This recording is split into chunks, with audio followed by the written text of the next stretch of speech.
कर रहे हो? बहू क्यों मार रहे हो मुझे? पायल, ये क्या बदतमीजी है?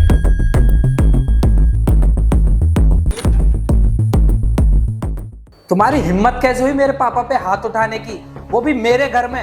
अच्छा भला तुम ये घर छोड़ के चली गई थी ना, फिर क्यों आई यहाँ पे और आते ही मेरे पापा पे हाथ उठाती हो? देखा ना बेटे राहुल, तूने आज अपनी आंखों से देखा ना, देखा कैसे अपने घर पे आकर मुझ पर हाथ उठा रही। अच्छा, कब मारा मैंने आपको? बताना जरा, आज से पहले कभी मैंने आपके ऊपर हाथ उठाया है? पायल, मैं बोलता हूँ हाथ छोड़ो, हाथ छोड़ो पापा का। और अब मुझे समझ आया कि मेरे पापा ना बिल्कुल झूठ नहीं बोलते, बिल्कुल सच बोलते थे कि तुम इनके साथ ना जरूर अत्याचार करती हो। अरे ये तो मुझे खुद दिख रहा है कि तुम मेरे पापा का हाथ मोड़ रही हो, तुम्हें शर्म नहीं आ रही? अरे इनकी उम्र का तो ख्याल रखती।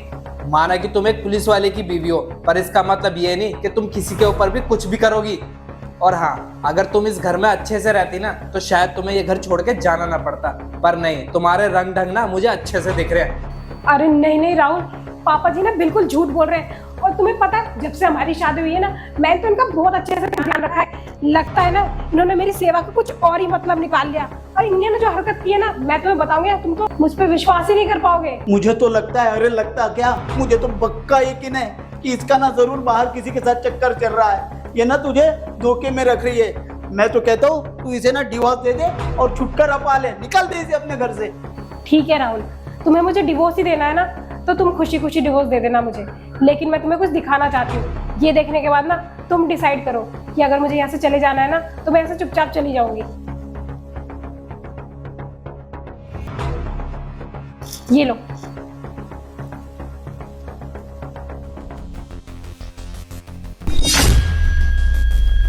देख बहू, राहुल तो यहाँ पे है नहीं, तो चल मेरे साथ, मेरा बिस्तर हम शेयर करते हैं। अरे पापा जी, मैंने आपको बोला ना, आप जो चाहते हो ना मैं वो कभी नहीं करूंगी। देख, अगर तूने मेरे साथ अपना बिस्तर शेयर नहीं किया ना, तो मैं तुझे इस घर से कोई भी इल्जाम लगाकर निकाल दूंगा, समझी ना? आपको शर्म नहीं आ रही क्या? आप मेरे ससुर हो, आप ये कैसी बातें कर रहे हो? अरे शर्म विरम किस बात की? देख, जरूरत तो तुझे भी पड़ती होगी ना, तो आजा दोनों मिलके एक दूसरे की जरूरत पूरी करते हैं। आपको समझ में नहीं आता क्या? मैंने कह दिया ना, मैं आपके साथ ये सब काम नहीं करूंगी। मेरी बात सुन ले, अगर तुम मेरे साथ ये काम नहीं कर सकती है ना, तो इस घर में रहने की कोई जरूरत नहीं, निकल मेरे घर से, और दोबारा आने की जरूरत नहीं है यहाँ पे। राहुल, मैं ये सब ना तुम्हें दिखाना नहीं चाहती थी, लेकिन मजबूरन मुझे ये सब तुम्हें दिखाना पड़ा, क्योंकि आज मैं अगर यहाँ से चुपचाप चली जाती ना, तो जिंदगी भर मुझे ये जुल्म सहना पड़ता।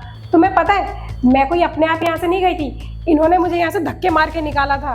तुम तो यहाँ रहते नहीं हो, और तुम्हारे पीठ पीछे ना ये मेरे साथ बदतमीजी करते हैं। अब तुम बताओ मुझे, मैंने जो इनके थप्पड़ मारे वो गलत है या सही है? छी पापा, तुमने इतनी नीच हरकत की, तुम्हें जरा सी भी शर्म नहीं आई?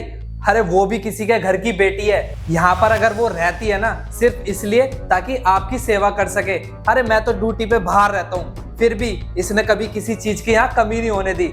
लेकिन नहीं, आपने ना इसकी अच्छाई का ज्यादा ही फायदा उठा लिया। और पापा, आपको जरा सी भी शर्म नहीं आई मुझे इसके खिलाफ भड़काते हुए? तेरी बीवी ये करती है वो करती है, अरे कुछ तो शर्म की होती। तुमने तो ना सौतेले बाप को भी पीछे छोड़ दिया। अरे अगर वो ऐसी हरकतें करता ना तो समझ में भी आता, लेकिन यहाँ तो सगे बाप ने ये सब चीजें की। अब पापा, मैं आपके ऊपर हाथ तो उठा नहीं सकता, लेकिन हाँ, अब इस घर में भी नहीं रह सकता। मैं जा रहा हूँ अपनी बीवी को लेके, और इसने ना बिल्कुल सही किया आपके साथ। आप जैसे लोगों के साथ ना यही होना चाहिए। चलो यहाँ से।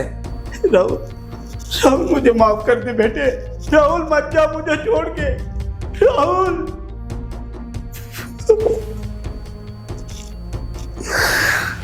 हे भगवान, ये क्या कर बैठा मैं, अपने हाथों से अपना घर, अपना परिवार बर्बाद कर दिया मैंने। हे भगवान।